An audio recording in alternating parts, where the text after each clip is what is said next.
police chief said tonight that they have issued 4 more arrest warrants in connection with these killings. Chan Bunkett's funeral is to be held tomorrow at 10 a.m. in Richmond.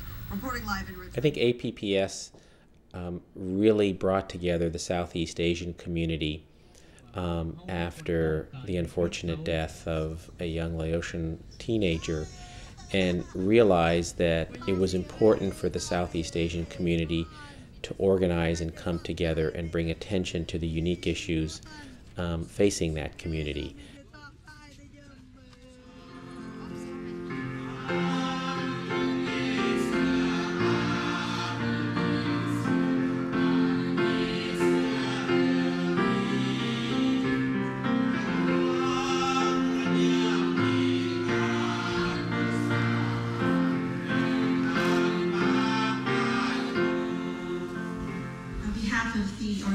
Asian Pacific Psychological Services, the Board of Directors and APPS staff would like to bring condolences to the Bunkett family. Whenever a young person dies, perhaps the hardest thing to deal with is all the hopes and dreams that will never be realized. Chan was an honor student with plans for college. She was planning to save enough money to buy her parents a new home. She was involved in social justice issues and wanted to grow up a leader in our community. As sad as the loss of Chan this past week, she's smiling now to know that her death has brought the community together. Last night's vigil showed that hope matters.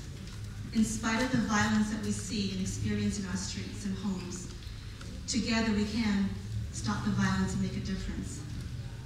Let's look for the good in each other. Yes, we're faced with a terrible loss, but let's focus on the good that her death has already brought us today. Thank you. I'm optimistic. I really feel optimistic that in the future we're going to see less gang violence. And already over the last year, I think there's been more understanding across different communities. I mean, there's been some wonderful workshops and discussions and meetings that have occurred over the last year where young people have talked about their issues, parents have talked about their issues. So I think we've come a long way in a year. I think the Stop the Violence, all the programs, the task force, the summit on Saturday, where we're going to have over 150 youth there talking about this issue, talking about substance abuse issues, talking about gang violence issues, and I'm looking forward to that. I'm going to learn by listening to young people talk about the issue. And again, as adults, we're there to help and facilitate it. Violence sees no color, age, race, nor gender. For the past few years, violence has increased dramatically in our communities. But it could end here with your help. Let's work together. Let's make our communities a safe place for us and our future generation. Working together, we will make a difference. The fact that you're here today and that we're having this discussion shows that Chan's death a year ago was not in vain, and Chan's death has really led to something productive. What you're doing here today is really improving not only the future of your lives, the future of your friends' lives, but our whole community. And we're committed to making sure that this effort doesn't go to waste.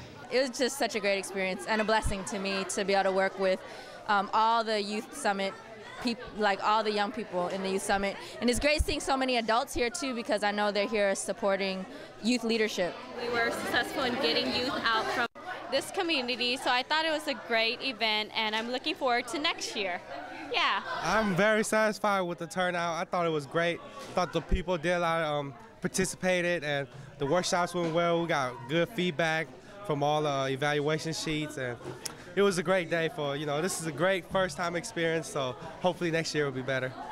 Yeah. If you believe in yourself, if you believe in someone who'd walk through life with you, you'll never be alone. Just learn to reach out and open your heart. Lift up your hands. Today we're here for a reason. Although she passed, we're still alive. We're here to do something. We're here to speak out. We're youth and we want to do something about it. Violence is something that's a part of our community, and it's always been a part of the community.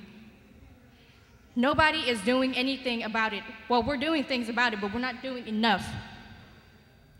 And it's not just an issue in the Southeast Asian community, it's an issue in all of our communities. It affects all of us. When a loved one of ours dies, we die a little too. But we're alive here today, and we're here to live for Chan, and we're here to make a difference. Thank you.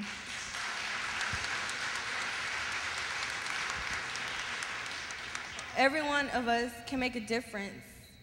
You know, just making a change in ourselves, just being conscious about the struggles in our community is a small step to making a huge, huge difference. People say, smart people say that peace isn't just the absence of violence. Peace is brought about by a continued, ongoing, ever non-ending effort to rid a community of violence, to strike violence away from our lives. And as these candles were burning out and struggling against the wind, and they'd come and they'd flicker back, and now the first ones are burned down, the second ones are on their way, that these people came up here and they started putting candles back into the sand, and it reminded me that that's the effort.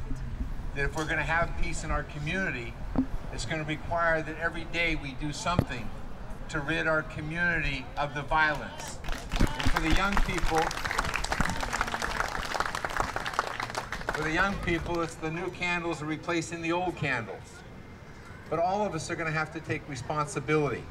These candles by themselves are interesting.